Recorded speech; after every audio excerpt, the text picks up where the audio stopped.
Paz do Senhor, meus irmãos, estamos aqui iniciando mais uma videoaula, né, da nossa matéria, da nossa disciplina do ETAD, Núcleo 1777, onde estamos estudando a disciplina Família Cristã. Estudamos já a lição de número 1, falando sobre o que é o casamento, depois a lição de número 2, onde estudamos sobre o início do lar, lição número 3, desenvolvendo o lar. E agora estaremos entrando na lição número 4, que vai falar sobre, na verdade, o padrão divino para o esposo. Então, nessa oportunidade, nós estamos aqui iniciando essa aula. Vou estar compartilhando com vocês aí nosso PowerPoint, né, onde estaremos compartilhando convosco aqui o que estaremos estudando nessa oportunidade. Bem, então, lição número 4, padrão divino para o esposo. É, a posição do marido dentro do lar foi estabelecida por Deus desde o jardim do Éden. As Escrituras revelam a santidade desse relacionamento, posto que o casamento tem seu padrão no céu, né? Então veja que nós já começamos aqui com uma afirmação que essa posição do homem no relacionamento, sendo este constituído como a cabeça da mulher, é extraído do texto bíblico, né, onde nós encontramos em 1 Coríntios capítulo 11, versículo 3, que Deus é a cabeça de Cristo, Cristo é a cabeça do varão, e o varão é a cabeça da mulher ou da varoa, né? E entendemos que esta ordem foi estabelecida assim por Deus. Entendemos também que esse relacionamento, ou seja, o casamento, ele tem o seu padrão no céu. A comparação que nós temos para isso é Efésios, né, capítulo 5, a partir do verso 22 ao verso 31, onde nós encontramos ali o relacionamento, a analogia entre Cristo e a igreja, entre o marido e a mulher. Então, nessa oportunidade, nós estaremos dando início, onde a preocupação dessa aula é sobre o padrão divino para o esposo. Então, nós iremos aqui qual é o papel do homem nesse relacionamento. Amém? O esboço da lição está composto em 5 textos, né? O primeiro texto vai falar sobre quais são os deveres espirituais do homem, os deveres conjugais do homem, deveres de manutenção da família, qual é o papel do homem nessa parte, deveres de governo da família, e, por último, o texto, o quinto, vai falar sobre outros deveres que também abrangem a vida do homem. No texto de número 1, nós vamos ver aqui os deveres espirituais, né? Qual que é o dever do homem dentro do lar, dentro do relacionamento com a família. A exemplo de Jesus com a igreja, Efésios 5:23, temos o marido cristão como um sacerdote no seu lar. Vemos na Bíblia que, além de oferecer sacrifícios, o sacerdote ensinava o povo a andar nos caminhos do Senhor. Jesus é o nosso grande sacerdote. Ele é a cabeça do homem e o homem a cabeça da mulher. Como tal, o marido não deve renunciar à missão de ser cabeça da família. Então, nós observamos que o maior exemplo dos deveres espirituais entre o marido e a mulher está o exemplo de Jesus. Aliás, Jesus ele é o exemplo de tudo para nós, né? Ele é o modelo a ser seguido. E nesse quesito de Efésios 5:23, nós encontramos aí a analogia desse amor de Cristo para com a igreja. E ele faz ali uma comparação do marido com a mulher, e ele diz que Cristo amou a igreja, e provando o seu amor, ele se entregou, morreu por ela, não é? Então, um amor sacrificial. Então, é dentro disso. E o homem, ele também tem, na verdade, dentro desse sentido, ele também é um sacerdote. Veja que Jesus, no seu ministério, ele tinha 3 ofícios. Ele era rei, sacerdote e profeta. Alguns homens na Bíblia eram reis e sacerdote, reis e profeta, profetas e sacerdotes. Mas Jesus, ele compunha os três ofícios. Ele tinha o ofício de rei, sacerdote e profeta. E o homem, ele dentro do lar, ele é, na verdade, o sacerdote do lar. Então é muito importante a posição dele no dever espiritual. Portanto, biblicamente, como sacerdote do lar, o homem deve, em primeiro lugar, amar a sua esposa, assim como ama o seu próprio corpo. O homem que ama-se, a sua esposa, ama a si mesmo. Se não, vejamos o que diz o texto bíblico em Efésios capítulo 5, versículo de número 28. Nós teremos muita base nesse texto, né? Efésios 5, 28, a partir do século 5, 22. 5, 28, nós encontramos a expressão, né? Assim devem os maridos amar a sua própria mulher como o seu próprio corpo. Quem ama a sua mulher, ama a si mesmo. É o amor que nós consideramos sacrificial, o amor de Cristo. Então, a primeira coisa, como sacerdote do lar, o marido deve amar a sua esposa. É um amor, na verdade, de Deus, né? Veja que não é só esse o dever de sacerdote no lar. Como sacerdote do lar, o homem também deve educar seus filhos nos caminhos do Senhor, principalmente enquanto são novos.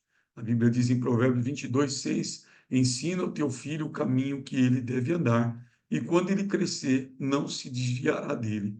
Então, é um dever também do marido, como sacerdote do lar, se preocupar com a educação dos seus filhos. Há um lembrete que nós deixamos aí, né? Um pai disse ao seu filho: cuidado por onde andas. E o filho respondeu: cuidado você. Não se esqueça que sigo os seus passos. Então veja que o pai deve ser esse exemplo de conduta, principalmente na sua prática. Então deve se ensinar, mas o maior ensinamento se tem através do próprio exemplo. É, na, na pedagogia militar, é ensinado que a palavra ensina, mas o exemplo arrasta. Então, o exemplo ele deve ficar muito claro, muito patente dos pais para com os filhos, e o ensino será muito mais próprio, com maior propriedade. Entendemos ainda que o homem é a autoridade para abençoar a sua família. Então, como sacerdote, ele tem o dever de abençoar a família. Além de ensinar a orar, o homem deve orar e interceder a Deus por cada um de sua casa. Então, qual era o papel do sacerdote na antiga dispensação? Era, na verdade, sendo como um mediador entre Deus e os homens. Era o sacerdote que se apresentava a Deus em favor dos homens. Veja que a Bíblia diz em 1 Timóteo, no capítulo 2, verso 3 a seguir, Paulo diz que a vontade de Deus é que todos os homens cheguem ao conhecimento da verdade e sejam salvos, porque há um só Deus e um só mediador entre Deus e os homens, Jesus Cristo, o homem. Com relação à nossa vida espiritual, nós temos um sumo sacerdote, que é Jesus, que está à direita do Pai e intercede por nós. Mas o marido, o homem, o pai de família, ele deve assumir o sacerdócio do lar. E como sacerdote, ele deve ser aquela pessoa em quem abençoa a sua família. Além de ensinar, ele deve orar para que Deus venha, de uma certa forma, abençoar a cada componente desta família, a esposa, os filhos e todos aqueles que morarem debaixo ali desse lar. Amém? Então, isso é muito importante. Então, essa é uma das partes importantes do papel do homem no lar. Veja que o padrão divino do comportamento do homem no casamento é o amor sacrificial de Cristo. É o amor definido pelo próprio caráter de Deus, pois Deus é amor. 1 de João, capítulo 4, versículo 8. Então, qual é o padrão divino desse comportamento do homem no casamento? É o amor sacrificial. É o amor, na verdade, que está acima das razões e emoções. Ele é um amor divino, é o amor do próprio Deus, do próprio caráter de Deus, para que assim possa ter bom êxito. Continuando, nós vimos primeiro ali o dever do homem, seus deveres espirituais, deve ser o condutor da família na vida espiritual. Mas também existem os deveres conjugais, é o texto 2. Então, veja que aí vai envolver agora a intimidade do casal, a importância do homem entender que ele tem um dever. Casamento tem direitos, casamento tem deveres, né? Então, vejamos, sabemos que o sexo foi criado por Deus com um propósito elevado, nobre e saudável. Então, quem criou o sexo foi Deus.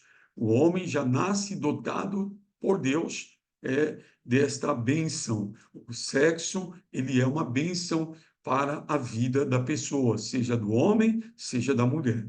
Então, entendemos que, pelas Escrituras, que Deus é quem, na verdade, criou o sexo do homem, e o sentimento, o desejo, isso veio da parte de Deus. Veja que em Gênesis 1:27 diz que Deus criou o homem.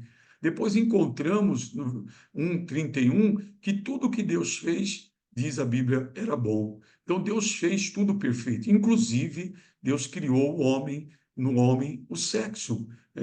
No entanto, desde a queda, a sexualidade vem sendo deturpada de modo irresponsável, pecaminoso e grotesco. Com a queda do homem, entrou o pecado. E o pecado é a causa de todos os males, da tristeza, da agonia, do medo, inclusive também da deturpação do modo como se deve praticar o sexo.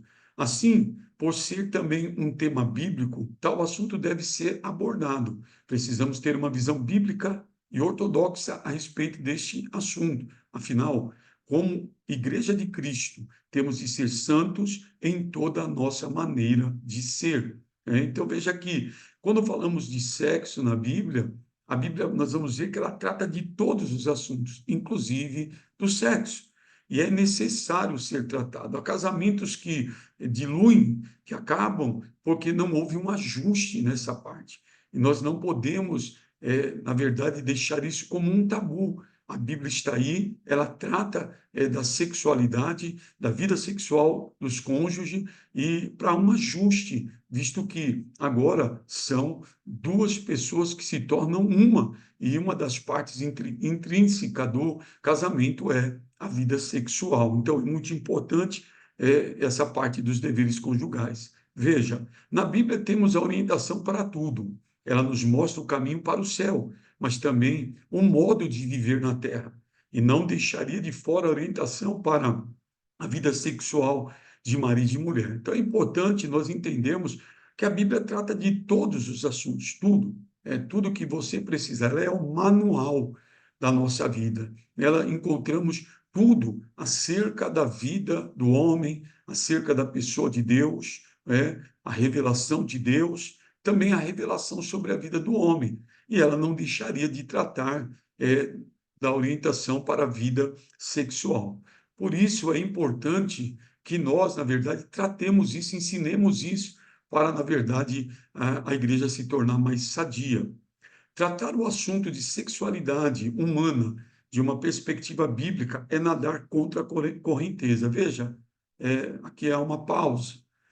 É importante. Quando nós tratamos de sexualidade na perspectiva bíblica, no mundo a qual nós estamos vivendo, é como nadar contra uma correnteza do liberalismo, da promiscuidade.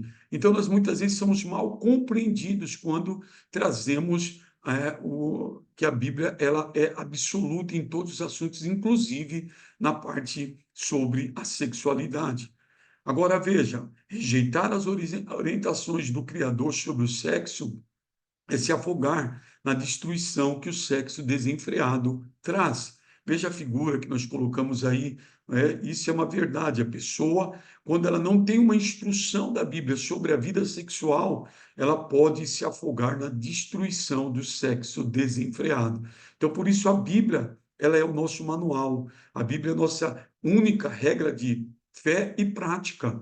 É nela que encontramos resposta para tudo. Como já dizia o saudoso pastor Cícero Canuto de Lima, os pastores que nós tivemos, como o pastor Valdir Bispo, dizia que ele, quando consultado por algum obreiro, alguém que dizia, pastor, me oriente, me indique um livro para eu poder tratar de determinado assunto, ele dizia, vá na Bíblia, a Bíblia tem resposta para tudo, inclusive sobre o comportamento sexual, segundo o padrão bíblico e abençoado por Deus. Continuando, nós precisamos entender também que o casamento tem o lado do prazer e nós precisamos cultivar isso em nossa vida. O casamento ele tem um lado prazeroso da intimidade, né? Tudo aquilo que não podíamos praticar antes do casamento, quando solteiros, quando jovens, agora nós temos a porta escancarada para se deleitar nessa bênção que é a vida sexual no casamento, segundo o Senhor. Então, veja, muita gente acha que o relacionamento sexual entre marido e mulher tem como único objetivo a procriação. É verdade. A procriação se dá através da conjunção carnal, de um homem coabitar com a mulher, e assim ver a concepção e nasce-se uma nova vida. O casal vem, é um homem, uma mulher, de um relacionamento, então, dessa união sadia, acaba nascendo ali a prole, os filhos que virão. Mas o sexo não é só para a procriação, como alguns pensam, é uma dádiva de Deus. Então, pensar assim é um erro. Na Bíblia, encontramos vários textos que incentivam o casal a desfrutar das alegrias conjugais. Por exemplo, em Provérbios 5:18 ao 23, os cônjuges são exortados a usufruírem da intimidade matrimonial. Se não, vejamos. Vamos ver o que a Bíblia diz em Provérbios, no capítulo de número 5, a partir do verso 18, nós vamos ver ali a recomendação do sábio Salomão sobre essa bênção que nós podemos desfrutar. Então, veja, Salomão diz assim, seja bendito o teu manancial e alegra-te com a mulher da tua mocidade, como a serva amorosa e gazela graciosa, saciem-te os teus seios em todo o tempo, e pelo seu amor ser atraído perpetuamente. Aqui ele está falando da intimidade, do prazer, né? Então ele está fazendo aqui, falando de um convite ao prazer no casamento. Na continuação, os versos 20 ao 23, nós vamos encontrar aqui uma exortação de Salomão sobre o cuidado com a mulher estranha. Veja o que ele diz. Por que, filho meu, andarias atraído pela estranha e abraçarias o seio da estrangeira? Porque os caminhos do homem estão perante os olhos do Senhor, e ele aplana todas as suas carreiras.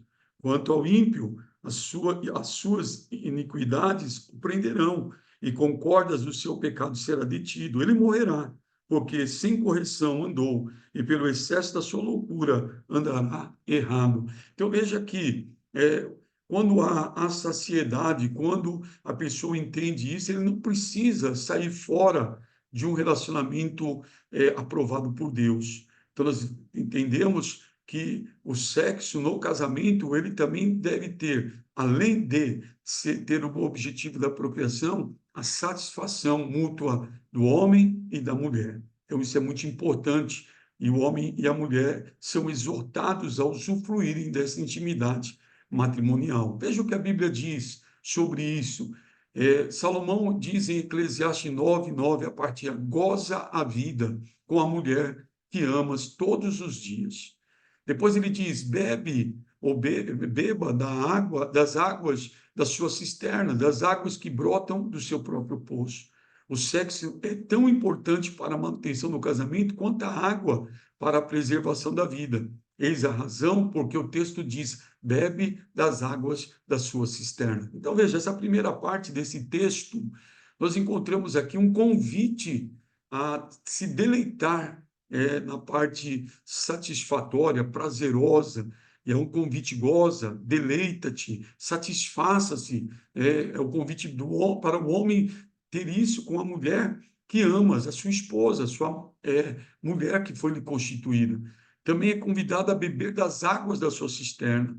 E veja que o sexo é importante para a manutenção do casamento, como a água para a preservação da nossa vida.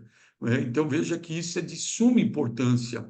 a ausência, a negligência entre os cônjuges pode trazer um prejuízo muito grande. Veja na continuidade: a alma farta pisa o favo de mel, mas para a alma faminta todo amargo é doce. Provérbios 27:7. Nenhuma outra causa tem levado homens e mulheres ao adultério como a insatisfação sexual crônica. Então, veja bem, aqui é um convite, né? Salomão está convidando a se fartar, né? E quando a alma está farta, ela pisa o favo de mel. E a ausência disso, de se fartar numa vida íntima, o que que ocorre? Estão aí trazendo uma insatisfação sexual crônica. E o que que ocorre? A Bíblia é muito clara quando diz que uma alma satisfeita ou farta, ela despreza o favo de mel, ou seja, quando o marido e a esposa saem de casa com as necessidades da alma, inclusive sexual, satisfeitas, fica bem mais fácil resistir todas as possíveis tentações do maligno. Porém, quando o homem e a mulher são infelizes sexualmente no casamento, os dois tornam-se presas fáceis do diabo. Então, veja, a importância da saciedade. Quando os cônjuges estão satisfeitos na vida sexual, veja que em todas as necessidades da alma, inclusive na vida sexual, se torna mais resistente, mais forte. Porém, quando isso não ocorre, se tornam infelizes sexualmente no casamento e se tornam, assim, presas fáceis. Veja o que Paulo diz, 1 Corinto, no capítulo de número 7, verso de 3 ao 5, onde Paulo, ao ser perguntado acerca, questionado sobre o casamento, ele responde. E o que que ele diz? Verso 3, Paulo, ele vai dizer: o marido pague à mulher a devida benevolência, e da mesma sorte a mulher ao marido. A mulher não tem poder sobre o seu próprio corpo, mas tem-no o marido. E também, da mesma maneira, o marido não tem poder sobre o seu próprio corpo, mas tem-no a mulher. Não vos desfraudeis um ao outro, senão por consentimento mútuo, por algum tempo, para vos aplicardes à oração. E depois, ajuntai-vos outra vez, para que Satanás vos não tente pela vossa incontinência. Então, veja a importância desse cuidado. Então, veja o dever conjugal como ele é importante, né? E por conta do quê? Para que a negligência, para que, como diz aqui, essa separação, mesmo com consentimento mútuo, não dure muito, para que, de uma certa forma, não se torne um alvo, uma presa fácil do inimigo. Veja que ele diz, Paulo diz, ajuntai-vos outra vez para que Satanás, ele depois ajuntai-vos outra vez para que Satanás não tente a vós pela vossa incontinência. Então, isso é muito importante. A vida sexual ela é muito importante para a manutenção do casamento. O sexo é a menor parte da relação, mas ela é tão importante que ela precisa ser cultivada, trabalhada, exercitada periodicamente. Foi para isso também que nós nos unimos. É interessante que casais que quando namoram, são noivos, não vem a hora de poderem coabitar juntos na sua intimidade. Depois de casados, acabam dando essa brecha, se tornando negligentes. Que Deus nos ajude, que nós possamos entender a importância disso para a nossa vida. O terceiro dever do marido se encontra agora na manutenção do lar. O marido ele tem uma responsabilidade na manutenção da família. Então, veja, quando Deus criou o homem, o estabeleceu, quando Deus criou o homem e o estabeleceu no Éden, o Senhor deu-lhe duas distintas funções: lavrar e guardar o jardim. Cabe-lhe a responsabilidade de providenciar a moradia, alimentação, vestuários, educação aos filhos. A fim de prover, a fim de prover bem-estar para a esposa e os filhos, o marido terá muitas vezes de renunciar aos próprios interesses. Então veja que interessante, não é? Que foi Deus que colocou o homem nessa condição de provedor, mantenedor, daquele que cuida. O texto diz lavrar e guardar, trabalho e cuidado. Cuida-se, lavra-se o jardim, cuida-se o jardim. Quando nós olhamos para isso, entendemos que o casamento é um jardim e entendemos que a mulher, os filhos fazem parte desse jardim e que nós precisamos trabalhar em prol dele, os homens, e cuidar dele, zelar por ele. E também devemos guardar, proteger. Então, esse é um papel também, é um dever do homem. Ele não pode se isentar dessa responsabilidade que lhe foi dada. Então, veja que para prover isso, muitas vezes o marido, para trazer o benefício para a esposa e para os filhos, ele terá que renunciar aos seus próprios interesses, buscando, na verdade, trazer a satisfação para a família. Vejamos, o padrão de Deus estabelecido para o governo da casa pesa sobre os ombros do homem. Eventuais arranjos sociais distintos sobre a administração da casa trarão enormes prejuízos. Existe uma escala nisso, existe uma hierarquia. É Deus, Cristo, o homem, a mulher, os filhos. Quando foge dessa hierarquia constituída pelo padrão divino, eventuais arranjos sociais sobre a administração da casa vão trazer enormes prejuízos. Famílias destruídas porque houve uma inversão. A cabeça da casa não é o marido, é a mulher, ou são os filhos. E isso acaba quando há uma inversão de lugares, os valores também mudam. E isso certamente vai trazer um grande prejuízo para esta família, para este lar. O texto 4 vai falar do dever, agora do governo da família, que também está sobre a custódia, a responsabilidade, a tutela do homem. Então, veja, a honrosa, porém pesada responsabilidade de governar a família foi posta por Deus sobre os ombros do marido. É um governo exercido com autoridade, conferida por Deus e, ao mesmo tempo, com amor, humildade e exemplo.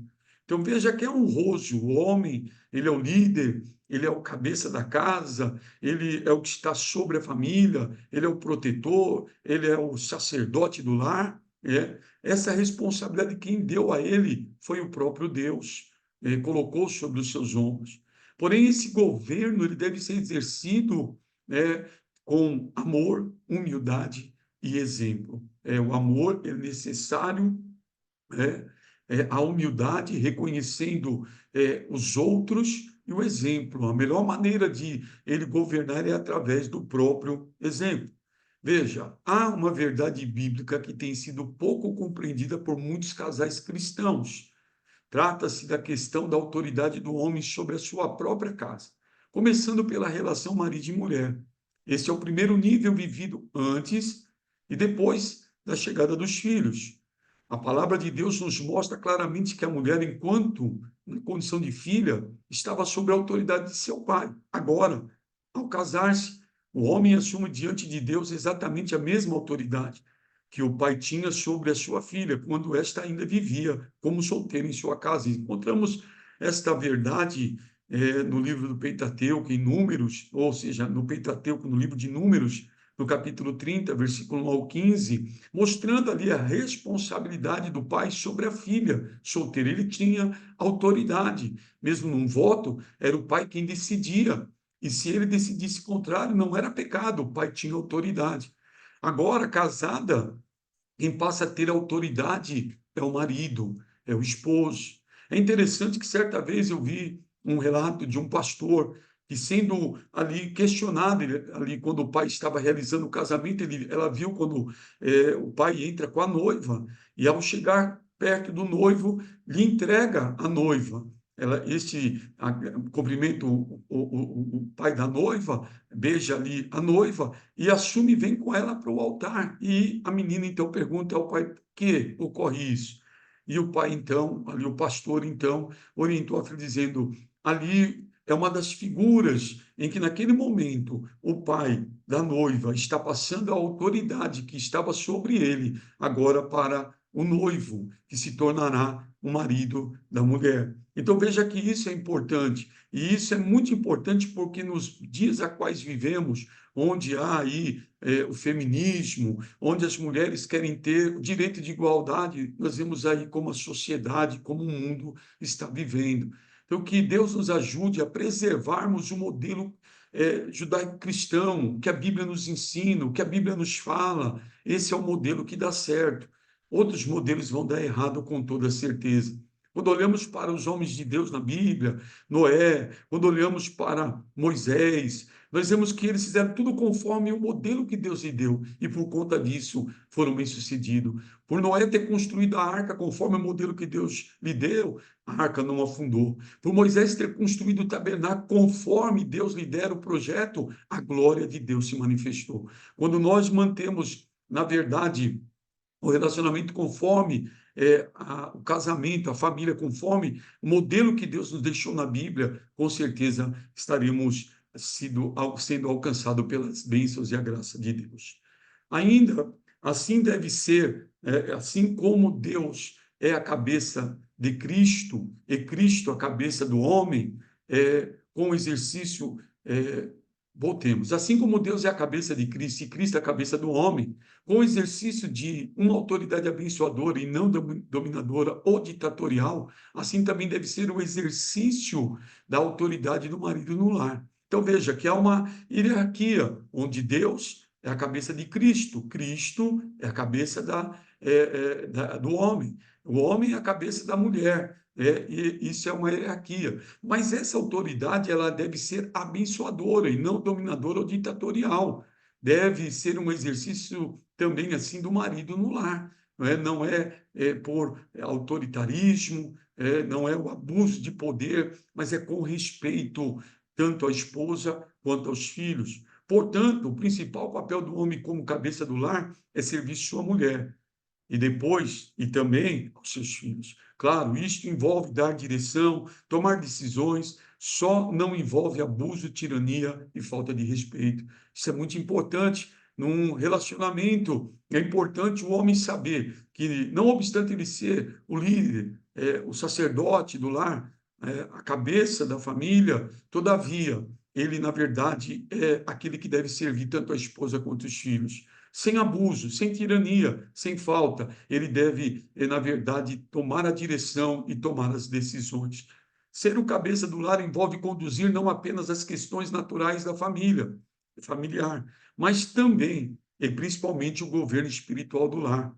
2 Timóteo, capítulo 3, não é primeira, é 2 Timóteo, capítulo 3, e versículo de número 5, veja que Paulo diz aí, porque se alguém não sabe governar a sua própria casa, terá cuidado da igreja de Deus. Versículo 4 primeiro, vamos dizer, 4 e 5, que governe bem a sua própria casa, tendo seus filhos em sujeição, com toda a modéstia. Então, é dever também do marido, agora, não só conduzir a família nas questões naturais, mas também e principalmente no governo espiritual. Isso é certo que esse texto está aí como na verdade, uma carta pastoral a Timóteo, a segunda carta. Todavia, isso serve para todas as famílias. O marido, ele deve se preocupar com o governo espiritual do lar. Se eu não conseguir governar bem a minha própria casa, como que eu posso governar a igreja de Cristo? Governar não é dominar, é conduzir por meio de respeito, não de mera imposição. Então, isso é muito importante. Voltando só um pouco aqui ao quadro, tem ali um quadro onde nós temos Deus, é a cabeça de Jesus, que é a cabeça do homem, que é a cabeça da mulher. Esse é o modelo. Veja que nós temos aí um guarda-chuva. Acima do marido está Cristo. Depois vem o marido. E qual é o papel do marido? Proteger a família, liderar a família, prover a sua família. O papel do homem é o papel de provedor. Às vezes as famílias, por dificuldade, a mulher tem que sair para ajudar ali no sustento, mas bom seria se nós mantivéssemos o padrão que a Bíblia nos ensina. Bom seria se as nossas famílias, os maridos, tivessem condição de, na sua simplicidade, manter ali a verdade, a família. A esposa, ela tem um papel abaixo do marido de confortar, ensinar, nutrir. É a esposa que tem o papel da educação. E os filhos, amar os pais, obedecer os pais. Essa é a ordem bíblica: Deus, marido, esposa e filhos. Se assim o fizermos, certamente teremos êxito na nossa vida. Por fim, já estamos aqui encerrando a nossa lição, mas o quinto e último ponto, outros deveres. Dentre esses deveres que vimos, espiritual, conjugal, deveres de governo da família, existem outros deveres. Aqui nós colocamos uma figura, o marido com a esposa, o filho, o lar. Os deveres do marido abrangem ainda o seu modo de tratar a esposa e os filhos, a administração do lar e até o cuidado consigo mesmo. Então, como que deve ser tratado, né? Como o homem deve, nesses outros deveres, tratar a mulher? Qual é a maneira que ele deve tratá-la? Não obstante ele ter sido colocado como cabeça, e a mulher, como ele deve cuidar dela? Então, vejamos, os homens devem estudar e praticar os modos de cavalheiro, e as mulheres devem esperar, aceitar e reconhecer o cavalheirismo. Apesar das mulheres serem independentes e completamente capazes de se virarem sozinhas, gestos de gentileza, como abrir a porta do carro, puxar a cadeira no restaurante para a esposa se assentar, e assim por diante, ainda são atitudes que se esperam de um homem cavalheiro.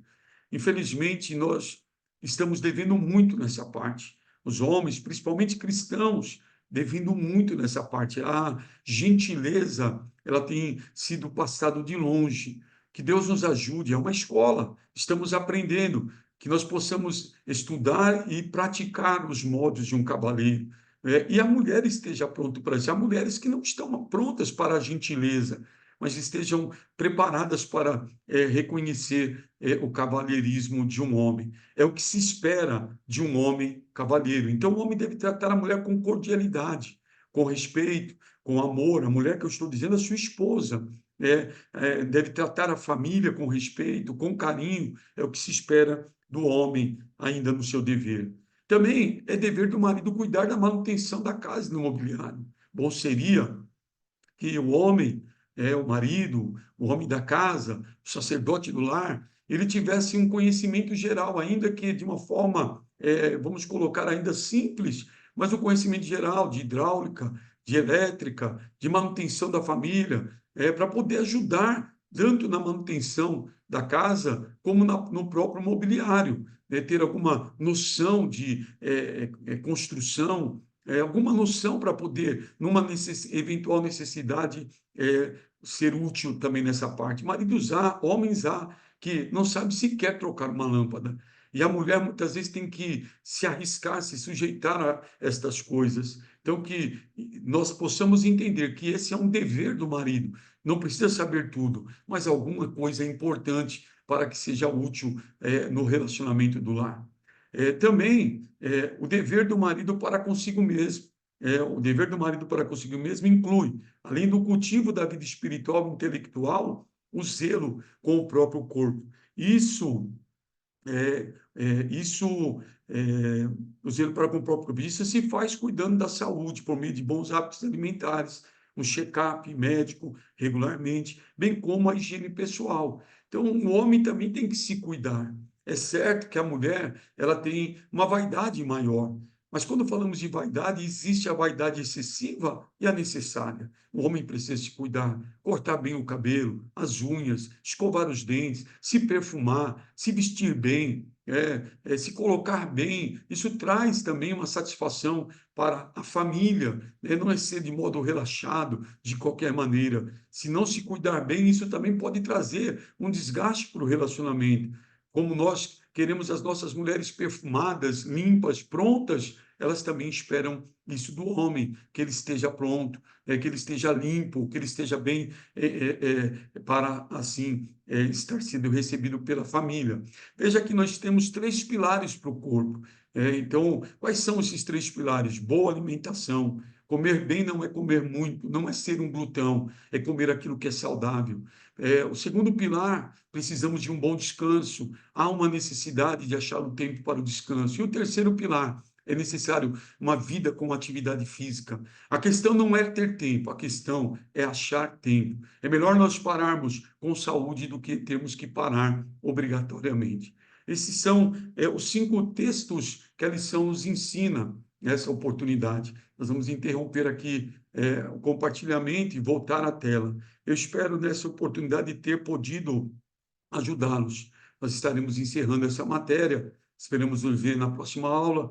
Aí agora, na próxima aula, na segunda-feira ali, presencialmente, estaremos abordando agora o padrão divino da esposa. O que a Bíblia diz? Qual é o comportamento? Existem direitos, mas existem também deveres que são necessários. Que Deus em Cristo vos abençoe e que nós possamos tirar um bom proveito desse rápido ensino, dessa palestra rápida deste assunto tão importante. Que Deus em Cristo abençoe a todos, no nome do Senhor Jesus.